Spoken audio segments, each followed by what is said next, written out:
especially when you're talking about big AAA games like this that have giant marketing budgets and it's a well-known IP. This is like a Marvel movie.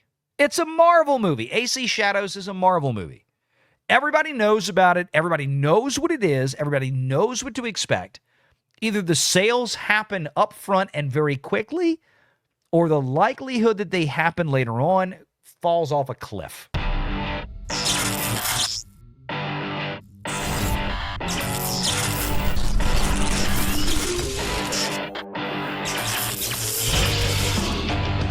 Renegade Online.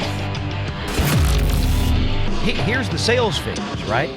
Assassin's Creed Shadows isn't the hit that Ubisoft desperately needs, an analyst says. Take it for what it's worth. AC Shadows is selling well, but it's reportedly tracking behind Valhalla and falls short of 2025 hits like Spirit Falcon. Many speculated that Assassin's Creed Shadows would be one of the best-selling games in the entire series, thanks to its intense marketing, novel dual protagonist approach, and long-requested feudal Japan setting. All sounds great until you stick a 6'5", big old George Floyd-looking black dude in the middle of it for virtue signaling in feudal Japan, which looks freaking retarded. Ubisoft announcing that it's reached 2 million players, now up to 3 million, according to them a couple of days after this was published. Despite things taking back to the roots of the series with the smaller scale, Mirage Assassin's Creed Shadows is a return to Ubisoft's massive open-world RPG formula. But it's available on Steam day one, and after a series of underperforming releases, such as Star Wars Outlaws, free-to-play shooter X-Defiant, which, remember, Ubisoft basically canceled. They shut it down. I mean, that X-Defiant had to have, we're talking about, that had to have $300 to $400 million in it. $300 to $400 million easy between production and marketing for that. Ubisoft shut it down after, what, a year? Less than a year? Shadows delivers some long overdue positive news. However, one leading video game analyst has claimed that these figures aren't going to completely turn the company's fortunes around, and just based on cursory information, I would have to agree. Media research analyst Reese Elliott says that the numbers, quote, do not reflect the smash hit Ubisoft desperately needs. And he brings some good facts to the game. Again, we're talking about a $300 to $400 million minimum total endeavor here for Ubisoft between a very lengthy production cycle and all the marketing that went behind it. Just like we talk about with a Disney film. Just like with Snow White, right? It's no different. Think of this as the Snow White right now of video games, okay? In terms of massive scale of production, and it ain't doing as well as you think. Maybe not quite as bad as Snow White, granted. While launching on Steam straight away was certainly a boon for the game, Elliott compares Shadow's numbers on the platform to the port of Ghost of Tsushima, which treads on similar ground to the new Assassin's Creed. Despite it being a port of a 4-year-old game, a 4-year-old PlayStation 4 game ported over to Steam, let that sink in. Ghost of Tsushima sold roughly twice as many copies on Steam at launch as Assassin's Creed Shadows, according to data pulled from Alina Analytics. Assassin's Creed Shadows Steam sales also pale in comparison to some of 2025's true mega hits so far. 3 days after launch, AC Shadows, so this would have been around March 23rd, okay, about a week ago. 3 days after launch, Shadows had apparently sold 310,000 copies. And remember, this is a game that had 2, if not 3, pre-sale periods because of the consistent delays, one after the next, to get this game out. 310,000 copies. In a similar time frame, Split Falcon, never heard of it, shifted 882,000 units on Steam. Now, I don't know how much that was selling for, granted. And the gargantuan Monster Hunter Wilds, which I believe is selling at the same price. That's a $70, $80 game. That is a AAA game. Sold almost 10 times more than Shadows with 3.7 million units. Damn. So you want to tell me again that AC Shadows is a big success? You can go for it, but here's the deal. In about 6 weeks, Ubisoft is going to have to report their year-end numbers in about 6 weeks. And it's basically going to capture any revenue, any positive revenue from Assassin's Creed Shadows between the release date of March 20th and March 31st, Saturday or whatever that was, or Sunday this weekend. Certainly, there's still going to be sales for AC Shadows going on, but it's just like a big blockbuster movie. The bulk of the sales, the bulk of the revenue is going to happen up front. It's going to happen in the very early part of the cycle. You know, people who are excited about the game, they're going to blow it up. It's going to happen within the first probably 1 to 2 weeks. After that, the number of sales are going to really roll off precipitously, unless you have the rare occurrence of having so much extremely explosive goodwill about a game. Like, oh my God, this thing is amazing. This is way better than I expected. It's one of the best games I ever played. Then you can really see some leg out from there. But most of these things, especially when you're talking about big AAA games like this that have giant marketing budgets, and it's a well-known IP. This is like a Marvel movie. It's a Marvel movie. AC Shadows is a Marvel movie. Everybody knows about it. Everybody knows what it is. Everybody knows what to expect.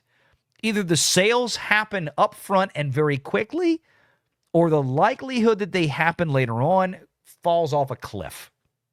That's it. And you think about this, with the amount of money that they have into this thing, I would imagine that Assassin's Creed, I mean, Ubisoft is probably going to have to sell somewhere on the order of 5 to 6 million copies of this game just to break even.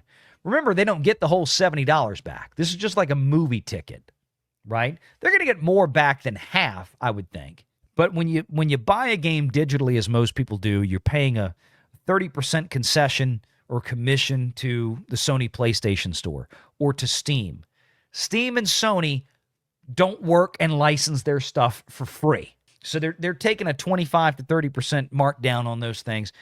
So let's say Ubisoft is maybe netting back $50 per copy. Then they still have all of their development costs. They still have all of their marketing costs for bringing the game in. So they've got to sell 5 to 6 million copies of this game, I would imagine, at least, just to cover their costs.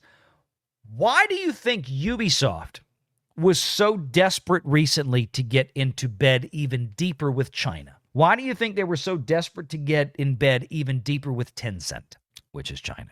Yeah, that $1.25 billion is basically going to pay off because Ubisoft has already indicated this. They're going to use that to pay off a lot of their debt load.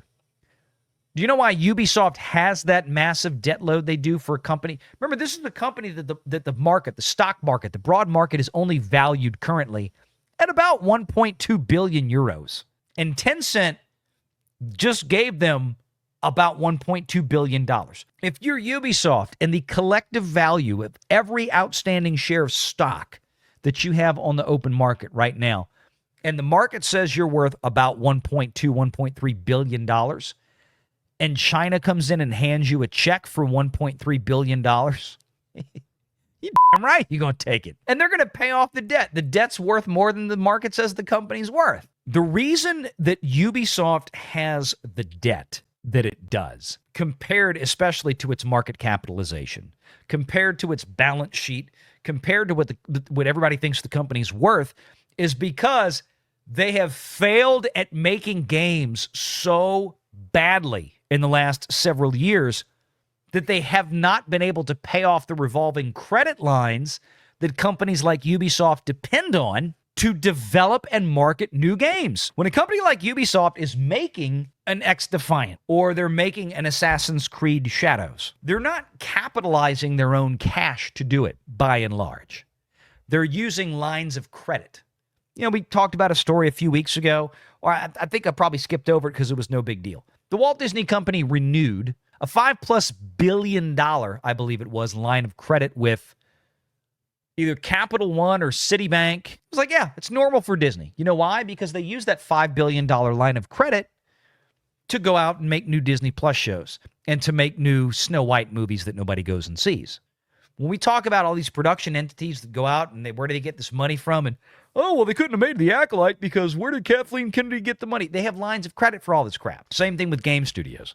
They use these lines of credit. Well, if you spend collectively $1 billion making it X-Defiant and Assassin's Creed Shadows and the marketing for these two games, and the games flop, and you only make back from sales $400 to $500 million. You still have $500 million of revolving credit that you can't pay off because your game was a flop. And you've got interest accruing on it every day at a corporate rate. LIBOR +2, LIBOR +3, London Interbank offer rate. They're variable rates. So you've got interest accruing. So if somebody comes along and says, hey, I'll write you a check for $1.25 billion, bet that would help you pay down a buttload of debt right now and get your family, the Guillemot family that owns a good portion of Ubisoft, the Guillemot family that has 5 members of that family sit the board of Ubisoft out of, I think, 12 board members. The Guillemot family still runs it. They control everything. And you know what? If you're sitting there looking back and going, oh, God, we might have DEI'd ourselves into the toilet, you will take Chinese money 5 ways to Sunday, and you will hand over the Chinese people 25% ownership in Assassin's Creed and everything else they've put in there, Rainbow Six and everything else. Because that's what they did. Because they're desperate. And that doesn't even get into the argument that maybe Tencent helped run them into the ground to begin with so they could buy up a big chunk of Ubisoft for a song and screw over all the other shareholders. You can think on that one. Make sure you're subscribed to Valiant Renegade and join us every Sunday at 6 p.m. Eastern for the live show.